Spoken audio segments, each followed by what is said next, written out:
Noite, graça e paz, queridos irmãos e amigos do Facebook. Louvado seja Deus por mais um dia. Louvado seja o nome do Senhor Jesus Cristo pelo privilégio de estarmos com vida e termos vida em abundância. Jesus, quando esteve entre nós, ele disse para os discípulos: eis que eu vos dou vida e vida com abundância. A palavra que eu vos digo são espírito e são vida. E nós louvamos a Deus pelo privilégio de poder compartilhar essa palavra. Palavra que vivifica os mortos, palavra que salva, que liberta. Palavra de Deus que não volta vazia. Palavra de Deus que sempre fará aquilo que lhe apraz.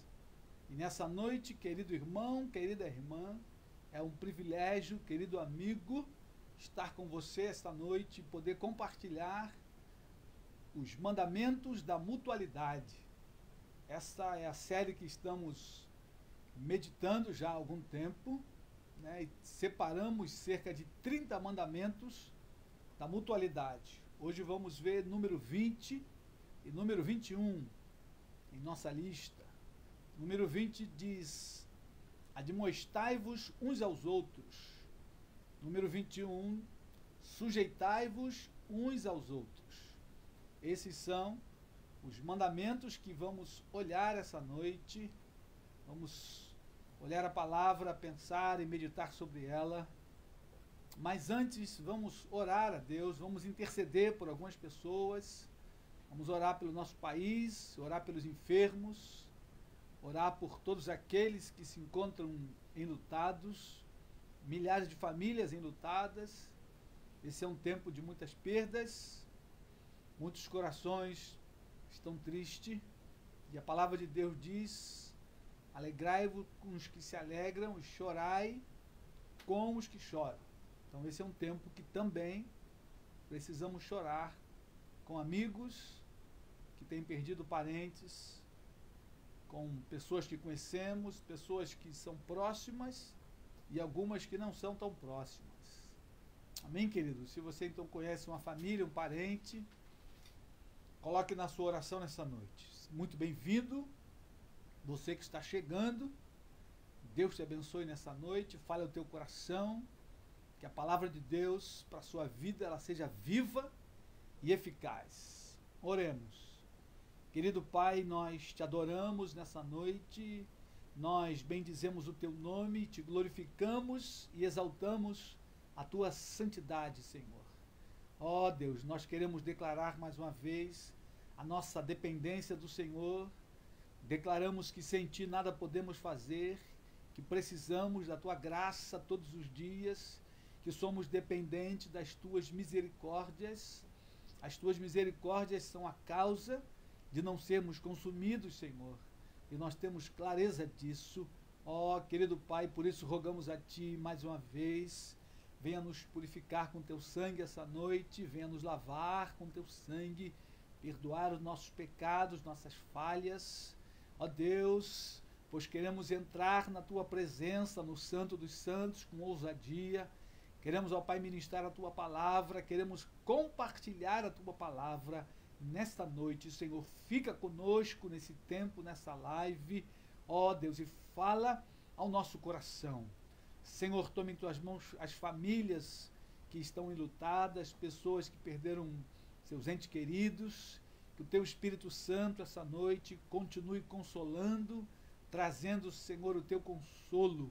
Ó Pai, no nome de Jesus, que a tua palavra também possa consolar essa noite os corações. Senhor, queremos rogar por algumas pessoas, alguns jovens. Lembramos, Senhor, do Luiz Carlos, visita aquele jovem, liberta aquela alma completamente, quebra, Senhor, as cadeias do nosso inimigo sobre aquela vida. Senhor, traz libertação em nome de Jesus. Senhor, lembramos do Paulo José, visita o teu filho essa noite. Senhor, continua com ele, fortalecendo, restaurando a sua mente, o seu coração, dê a ele perseverança no teu caminho e na tua palavra, Senhor. Em nome de Jesus, Senhor, visita teu servo Jessé também, fortalece o teu filho, cobre ele com o teu poder, a tua graça, com a tua fortaleza, Senhor. Levanta uma geração de jovens cheios de graça e poder do Espírito, cheios de santidade e autoridade na tua palavra, Senhor, para esse tempo. Ó Deus, lembramos também do Fernando, visita teu filho, restaura a sua alma, o seu coração, pelo poder do nome de Jesus. Ó querido Pai, toma o teu filho nas tuas mãos e restaura os passos do teu servo, Pai, no nome de Jesus. Senhor, lembramos do Bruno, aquele jovem, ó Deus, que precisa da tua misericórdia, da tua graça. Senhor, vivifica a vida do Bruno, dê a ele, Senhor, a tua alegria, Pai, no nome de Jesus. Cura a sua alma, Senhor, toca lá no profundo da sua alma e traz cura para ele, em nome de Jesus Cristo.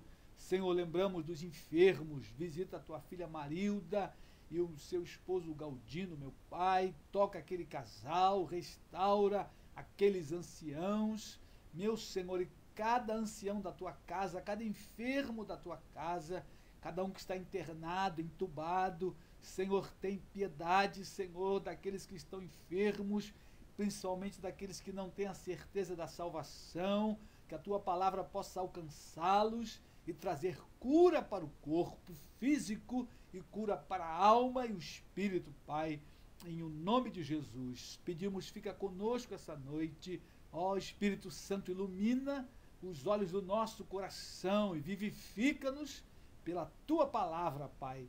É a nossa oração em nome de Jesus. Amém e amém. Amém, queridos. Louvado seja Deus. Muito bem-vindo você que está por aqui. Muito bem-vindo. Abra sua Bíblia no livro de Romanos, capítulo 15, verso 14. Esse é o primeiro texto que vamos ler. Mandamentos da mutualidade é o tema central que estamos falando nesta série. Esse é o número 20. Fizemos uma lista de 30 mandamentos e já chegamos ao 20º. Admoestai-vos uns aos outros. Romanos 15, verso 14. Paulo ali, falando à igreja de Roma, Paulo diz o seguinte para aqueles irmãos: e certo estou, meus irmãos, sim, eu mesmo, a vosso respeito, de que estáis possuídos de bondade, cheios de todo o conhecimento, aptos para vos admoestardes uns aos outros. Muito bem, queridos, Paulo, ele vai declarar para aqueles irmãos em Roma, os quais ele não tinha visitado ainda presencialmente. Paulo vai a Roma depois que ele escreve a carta, mas ele conhecia vários irmãos que pertenciam àquela igreja, né? Uns ele conhecia pessoalmente, outros ele conhecia de ouvir falar.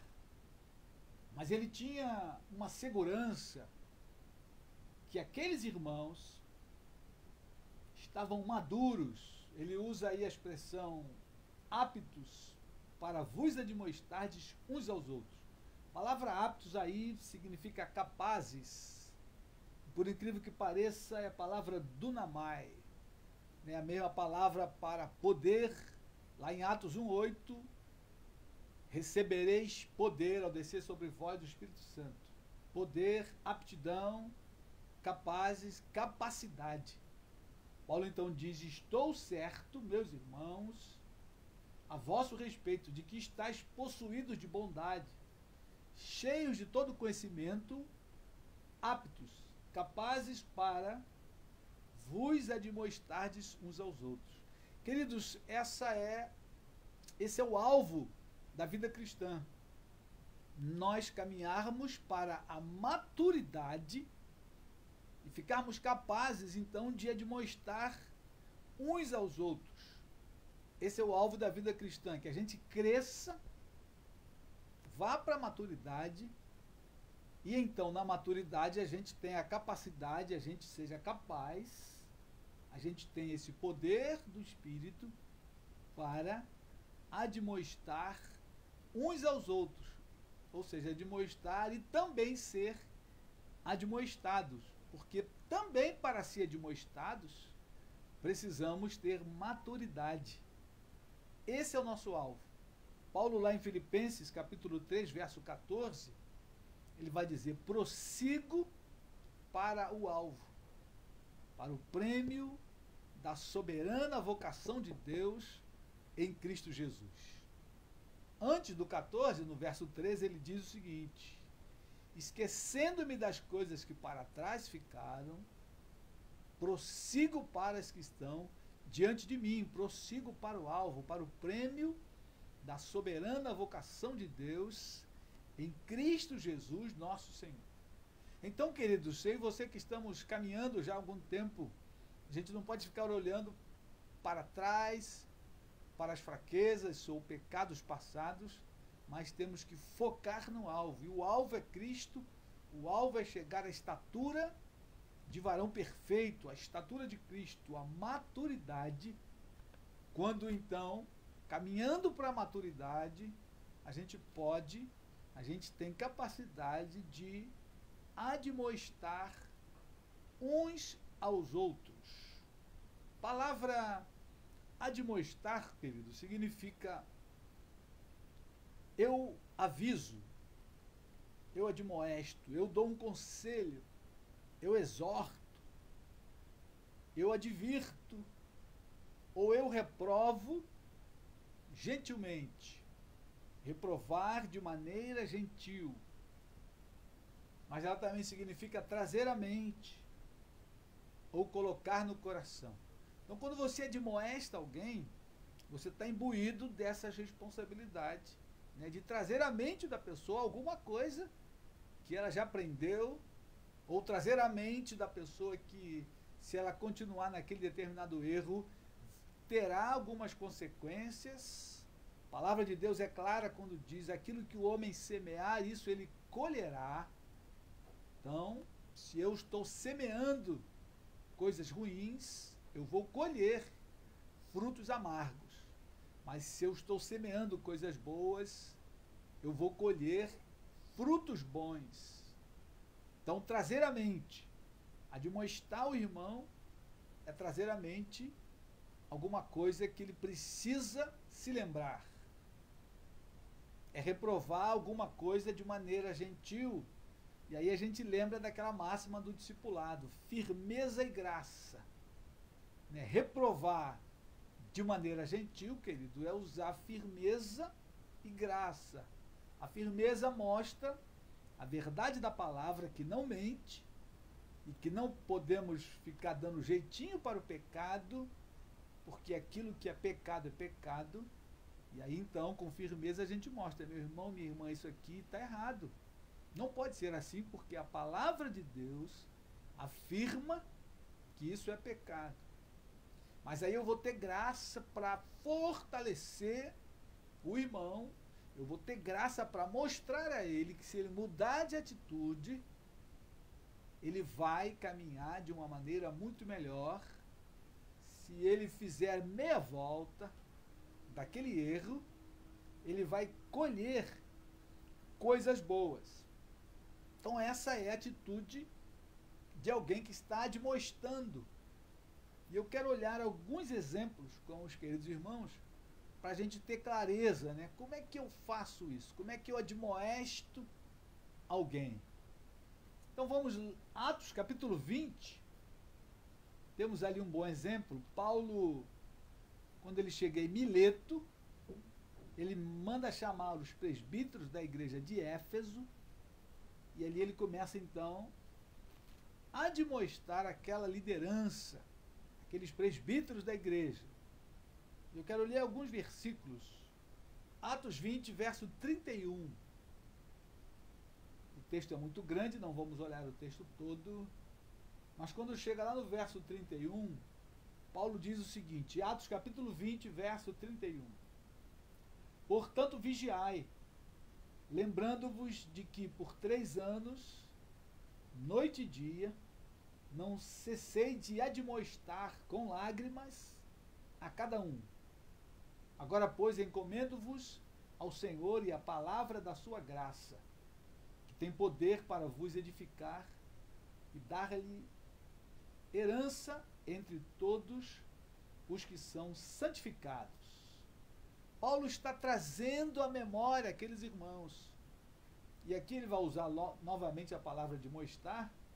Necessariamente a palavra não precisa estar no contexto para que seja uma admoestação. Mas aqui Paulo usa a expressão admoestar.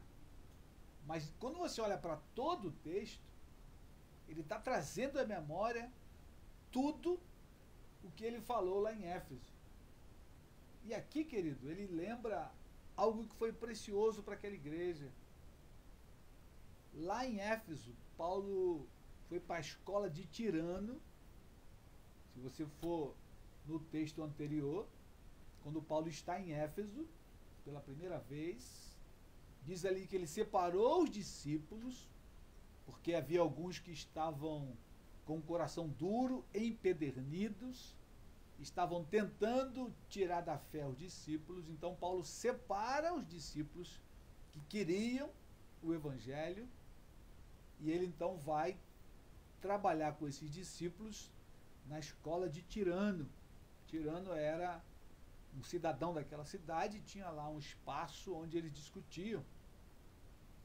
E diz ali que Paulo, por 3 anos, tratou na escola de Tirano. Mas no versículo 31, ele vai falar algo mais importante ainda, que além de ministrar na escola, e segundo alguns estudiosos, cerca de 5 horas por dia, que ele ensinava ali, mas ele diz aqui o seguinte: portanto, vigiai, lembrando-vos de que por 3 anos, noite e dia, não cessei de admoestar com lágrimas a cada um. Ou seja, aqui Paulo está claramente falando que ele discipulou cada um daquelas pessoas.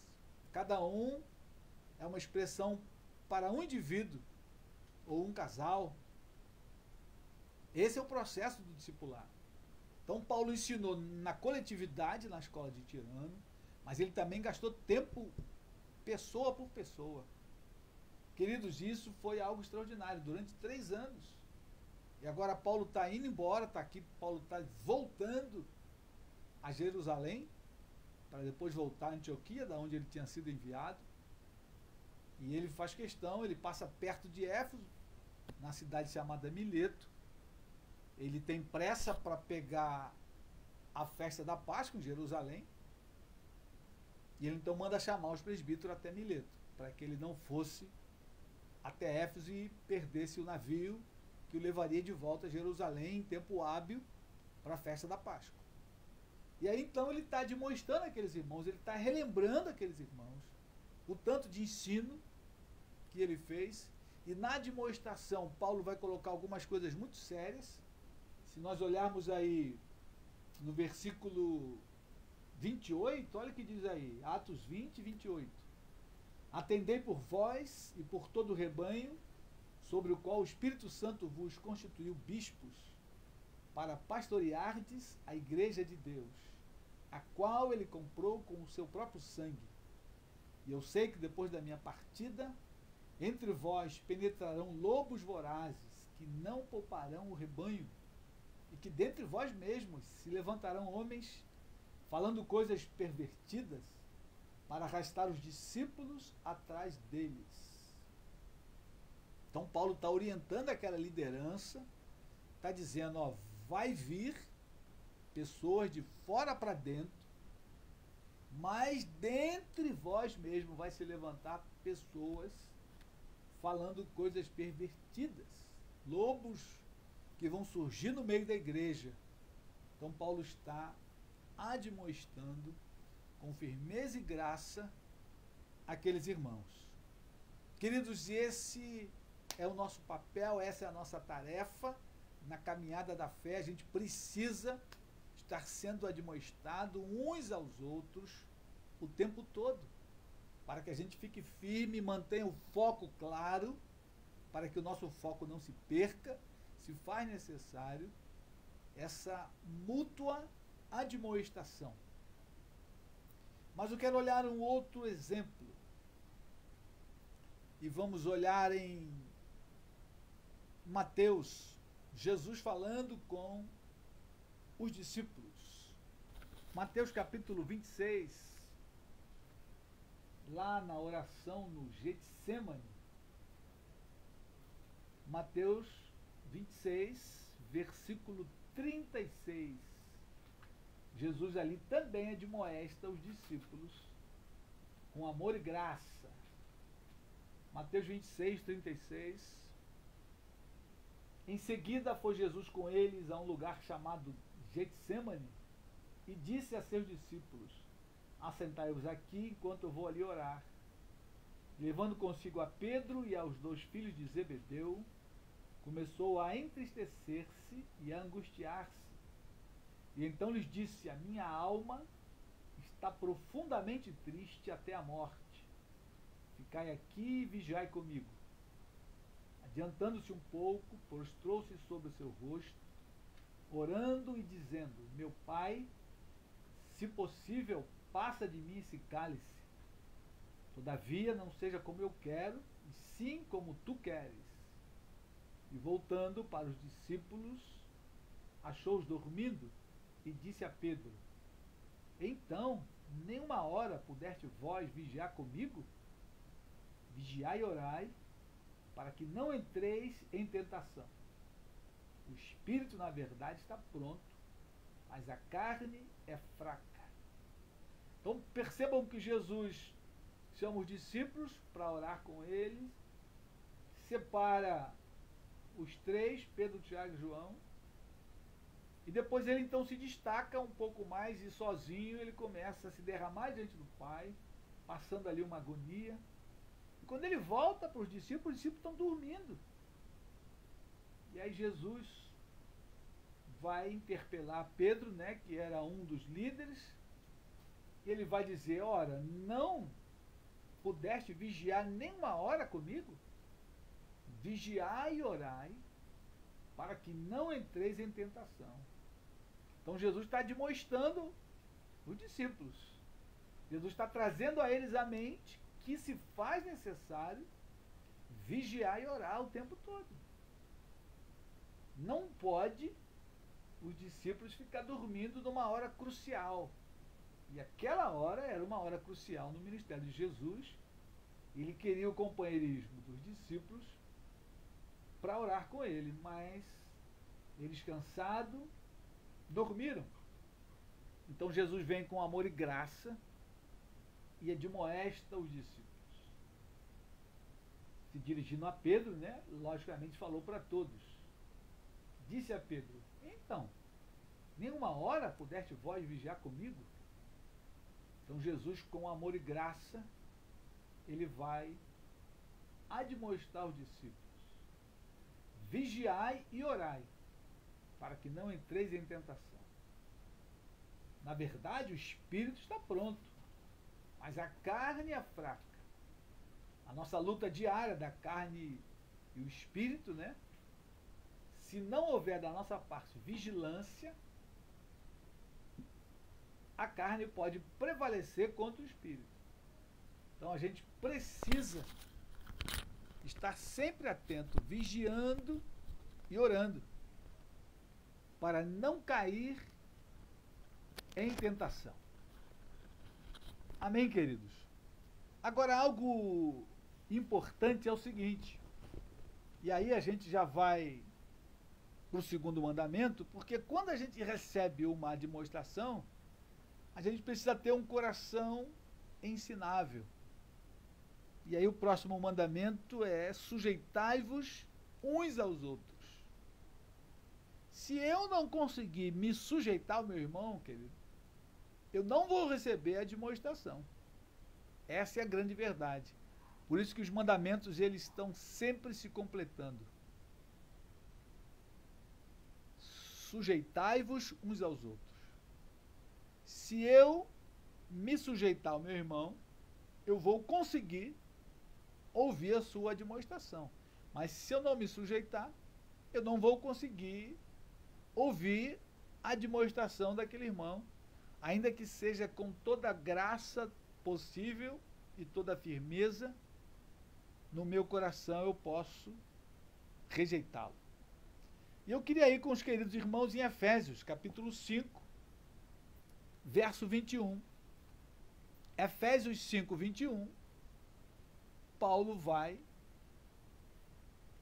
trazer uma outra série de orientação àqueles irmãos, e Paulo vai dizer ali o seguinte, lá no final de uma sequência, ele diz o seguinte, Efésios capítulo 5, verso 21, sujeitando-vos uns aos outros no temor de Cristo. Ou seja, se eu tenho temor a Cristo, e o temor de Cristo está no meu coração, eu vou conseguir me sujeitar ao meu irmão. E ele, da mesma forma, vai conseguir sujeitar-se a mim. E, queridos, a verdade é a seguinte, se eu não conseguir sujeitar minha vida a alguém, no corpo de Cristo, eu não vou conseguir ser um discípulo de Cristo.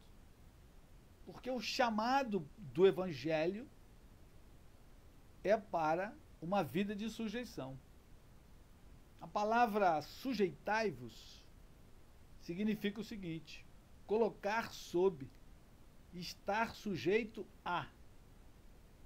Me coloco em sujeição, ou eu me submeto a algo ou a alguém. Estar em obediência. Essa é a realidade de sujeitai-vos uns aos outros. E é exatamente aqui, querido, que muita gente fica reprovado no Evangelho. Porque as pessoas querem seguir a Cristo, mas não querem se sujeitar a Cristo. E nem a ninguém. E aí não consegue entrar na porta do Evangelho. Por isso Jesus disse que estreita é a porta e apertado é o caminho que conduz à salvação. E são poucos os que a encontram. O caminho do Evangelho, o chamado do Evangelho, é um chamado para eu me sujeitar a Cristo e alguém no corpo de Cristo. Não há ninguém no corpo de Cristo que tenha a liberdade de estar solto, sem estar com uma vida sujeita a alguém. E nós vamos olhar a palavra, e a palavra é muito clara, quando Jesus começa a chamar os discípulos, o chamado é para ser um aprendiz, um aluno, um seguidor de Cristo. E eu quero ir com os queridos irmãos a Mateus 4, lá no comecinho do Evangelho, quando Jesus chama os primeiros discípulos. E no chamado de Jesus para aqueles irmãos, para aqueles homens, já está incluído a sujeição. Mateus capítulo 4, versículo 19. Leia comigo. Mateus 4, 19. Vamos começar no 18. Mateus 4, 18.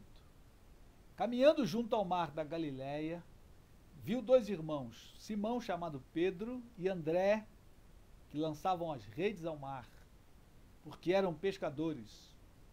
E disse-lhes, vinde após mim, e eu vos farei pescadores de homens. Então eles deixaram imediatamente as redes e o seguiram.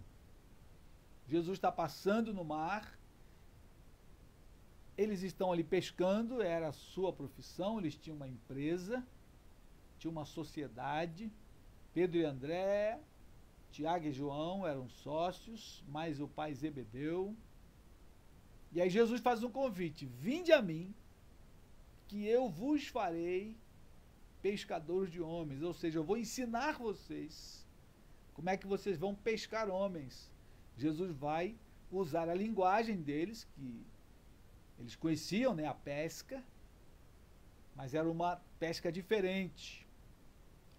Ora, a posição que Jesus chama aqueles homens já era uma posição para se submeter, porque eles tinham que aprender como é que é isso, como é que eu pesco homens. Eles sabiam pescar peixe. Isso Ninguém precisava ensiná-los. Porém, pescar homens era outra coisa. Eles iam começar do zero. E aí, queridos, eles precisavam de um coração ensinável. Ninguém que não tenha um coração ensinável vai conseguir ser discípulo de Jesus e também não vai conseguir submeter a sua vida a alguém. Ele precisa querer, ele precisa ter um coração quebrantado, humilde, para submeter a sua vida a alguém, alguém mais maduro do que ele, alguém confiável, alguém que vai ensinar esse discípulo a caminhar com Cristo, alguém que vai discipular a sua vida. E o chamado para o Evangelho já está embutido a sujeição, não tem outra saída. Ninguém que vai ser um discípulo de Cristo, quem abraça o Evangelho, querido, tem que ter clareza disso, que ele vai ter que submeter a vida dele. Primeiro porque ele acabou de nascer e a criança quando nasce depende 100% de alguém. A gente precisa ter essa clareza. Alguém que veio para Cristo é um neófito na fé. Ele vai precisar por um bom tempo submeter a vida dele a alguém que vai orientar e discipular. E depois que ele ficar um pouco mais maduro, ele vai continuar submisso. Porque o texto diz, sujeitai-vos uns aos outros. Então, queridos, essa sujeição é até que Cristo nos chame. É lógico que a gente vai mudar, né, de patamar, a gente vai amadurecer, a gente depois vamos ter pessoas sujeitas a nós, mas nós vamos continuar sujeitos a outras pessoas. E assim a igreja vai crescendo e vai amadurecendo. Então, querido, o nosso chamado é para ser aluno, discípulo de Jesus.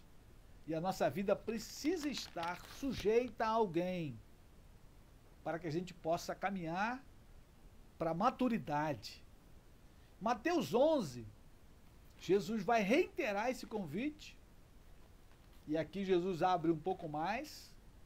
A palavra não é apenas para algumas pessoas, né? Lá no chamado na praia, tem 4 pessoas específicas que Jesus chama. Mateus 11, 28, Jesus ele abrange um pouco mais o chamado, e ele diz o seguinte, vinde a mim, todos os que estáis cansados e sobrecarregados, e eu vos aliviarei.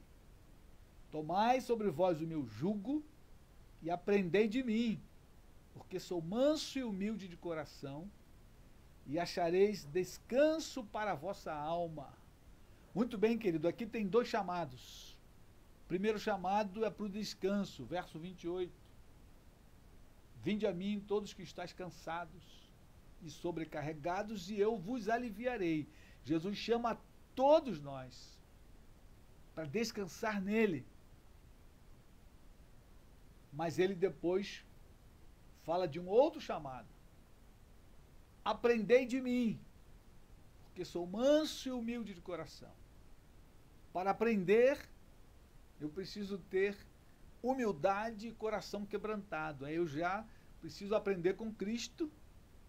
E para eu me sujeitar a Cristo e me sujeitar ao meu irmão, eu preciso desse coração quebrantado, desse espírito quebrantado, desse coração ensinável, e saber que eu vou precisar aprender, tanto com Cristo, quanto com meu irmão mais velho, meu irmão mais maduro do que eu, que está à minha frente na caminhada.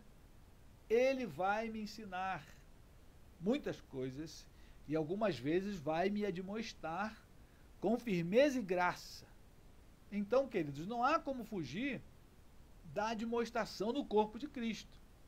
Esse é um processo diário na igreja. A igreja precisa dessa prática para que ela possa caminhar para a maturidade saudável, para que o corpo cresça de maneira saudável. A admoestação se faz necessária, porque a nossa tendência humana, carnal, é se desviar e perder o foco, seguir por outros caminhos, e nós precisamos uns dos outros o tempo todo sendo admoestados e admoestando, para que nós fiquemos com foco claro, para que nós não nos desviemos para atalhos e possamos ficar firmes no caminho, olhando para Jesus, autor e consumador da fé. Essa questão de admoestar, querido, e de ter um coração quebrantado e humilde para aprender, ela é tão séria, que Jesus ele vai seguir falando nesse tema com os discípulos até quase no último dia, antes da sua partida, até a ceia. Quando Jesus está ali na última ceia com os discípulos, ele está demonstrando e lembrando de que nós precisamos ter um coração humilde, quebrantado, para aprender com os irmãos e para servir os irmãos. Porque a nossa tendência é querer ser servido. Vamos a Lucas. Lucas capítulo 9, verso 46. Surge uma questão entre os discípulos de quem seria o maior.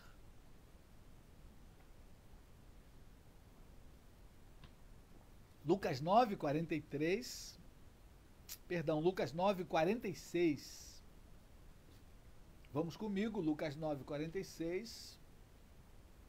Diz assim: levantou-se entre eles uma discussão sobre qual deles seria o maior.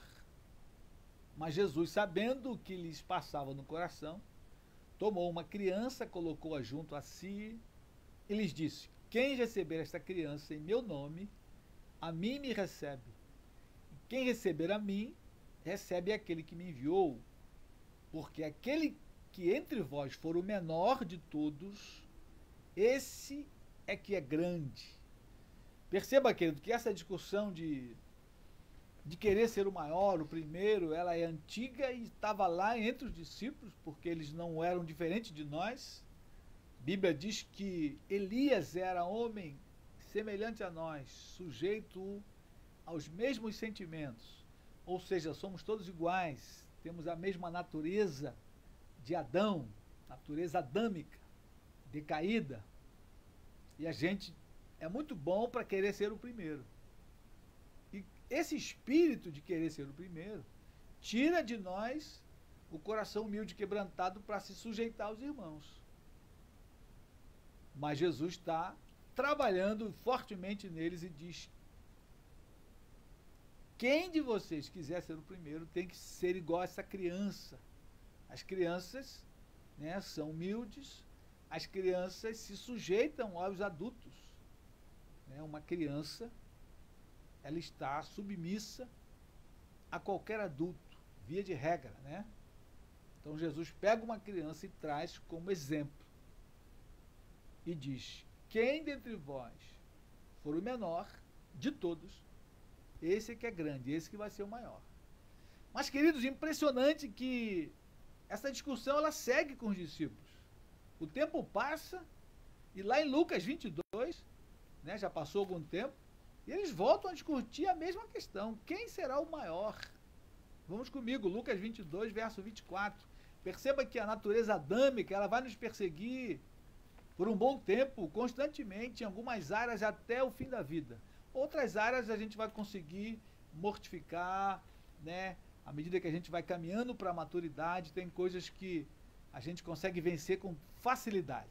Outras vai ficar nos perseguindo até o último suspiro, e por isso Paulo vai nos orientar a andar em espírito, e jamais satisfareis a concupiscência da carne, porque a carne milita contra o espírito.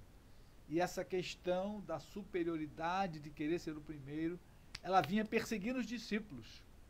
Lucas 22, verso 24.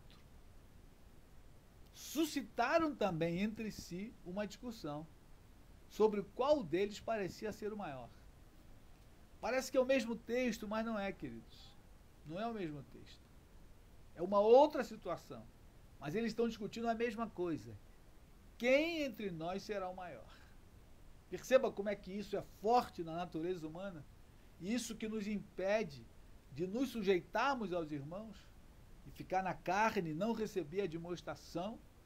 E aí a gente só perde porque quando o irmão vem nos admoestar com graça, com firmeza, e a gente não recebe, logo a gente perde a bênção.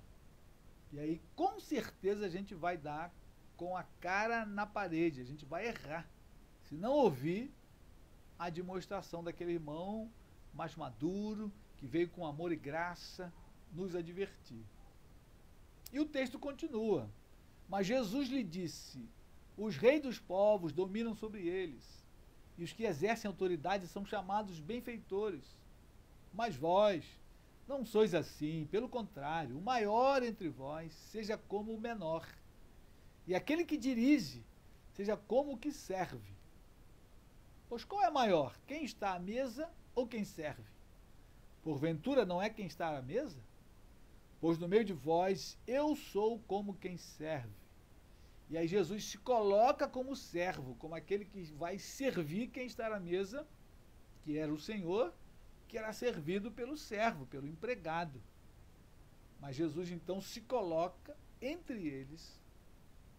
Eu sou como quem serve. Jesus está trazendo à mente daqueles irmãos, daqueles discípulos, que eles precisam desse espírito de humildade, de servo, para que eles possam caminhar para a maturidade, queridos. E sujeitar a vida ao irmão, a um discipulador, ao pastor, precisa desse espírito de servo, de humildade, para reconhecer que no reino de Deus, esse é o caminho. E quanto mais humilde eu sou, quanto mais eu me coloco para ouvir, mais eu vou crescer. Mais eu vou caminhar para a maturidade. E o último texto é João. João, capítulo 13, na última ceia, que é a passagem lá do lava-pés, muito conhecida. Jesus novamente, talvez a derradeira lição sobre humildade tenha sido aqui, que Jesus tenha aproveitado os discípulos todos juntos, ali estava todo mundo, inclusive Judas, que depois ele vai sair no meio da ceia, mas ele diz o seguinte, João 13, verso 12, depois que ele lava os pés dos discípulos, ele vai voltar para o seu lugar. Depois de lhe ter lavado os pés, tomou as vestes e, voltando à mesa, perguntou-lhes, compreendeis o que vos fiz? Vós me chamais o mestre e o Senhor, e dizeis bem, porque eu sou. Ora, se eu, sendo o Senhor e o mestre, vos lavei os pés, também vós deveis lavar os pés uns dos outros, porque eu vos dei o exemplo, para que, como eu vos fiz, façais vós também. E aí, querido, dispensa até comentários, né? Esse é o espírito do Evangelho, servir uns aos outros. Lavar os pés, né? É uma expressão ali que Jesus está usando, ele usou uma figura, lógico, na prática, para ensinar que a gente precisa servir a vida toda. Enquanto a gente estiver com vida, respirando com força, no Evangelho de Cristo, esse é o caminho. Servir os irmãos, servir uns aos outros, porque Cristo era o Senhor. De verdade ele era o Senhor e ele ainda é o Senhor. Ora, e ele serviu os discípulos, ele lavou os pés para mostrar aos discípulos que a vida toda, eles deveriam ter aquele espírito de humildade para servir uns aos outros. Queridos irmãos, só consegue servir quem está submisso, quem está sujeito a alguém, quem tem um coração ensinável. Portanto, nessa noite eu quero advertir os irmãos, sujeitai-vos uns aos outros no temor de Cristo. Você que está servindo a Deus em alguma igreja, em algum grupo, seja ele qual for, você precisa ter essa clareza de que você precisa sujeitar a sua vida a algum irmão ou alguns irmãos. Se você está numa classe de escola dominical, lá você está sujeito ao professor da classe. Se você faz parte do corpo diaconal da igreja e tem um líder, lá você está sujeito ao líder, você está sujeito ao pastor.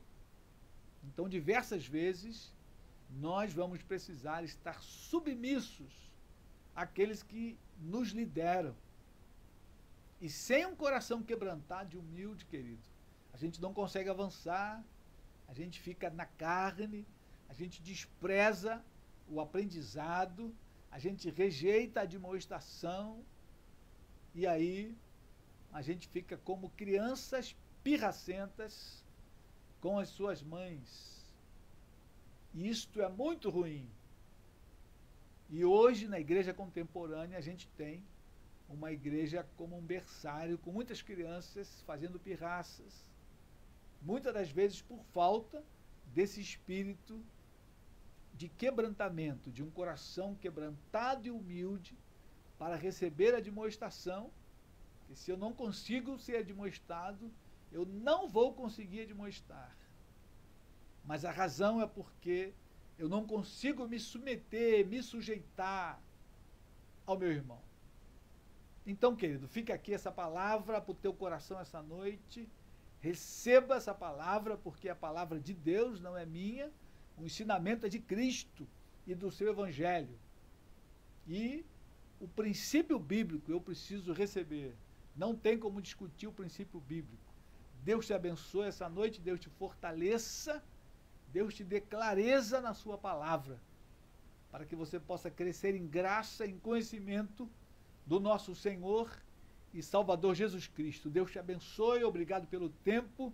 Você que esteve conosco, Deus te abençoe, pastor Vanderlei, Carlos Oliveira, cada um dos irmãos que esteve conosco, Deus te fortaleça nessa noite, Deus te abençoe, te dê amanhã um dia na presença gloriosa dEle. Não deixe de ler a Bíblia, não deixe de orar, busque ao Senhor, em nome do Senhor Jesus Cristo. Amém? Tenha uma boa noite e um forte abraço.